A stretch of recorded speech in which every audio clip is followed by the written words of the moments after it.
So, నిన్న పొంగల్ చేశా. పొంగల్ మొత్తం మిగిలిపోయింది. So, let's see how to use this leftover Pongal. ఇదైతే మా అమ్మ recipe. First leftover Pongal తీసుకొని కావాల్సిన ఆనియన్స్ వేసుకోవాలి. తర్వాత పచ్చిమిర్చి ఫుల్ గ్రైండ్ చేసుకొని పేస్ట్ లాగా వేసుకోవాలి. నేను స్పూన్ యూజ్ చేస్తున్నా ఎందుకంటే నాకు మళ్ళీ చేయమండిద్ది.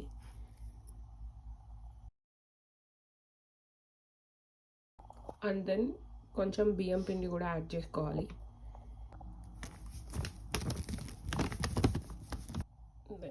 మిక్స్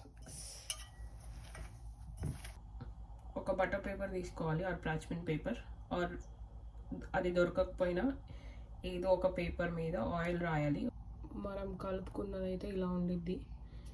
సో దాన్ని ఒక చిన్న బాల్ సైజ్గా తీసుకోవాలి.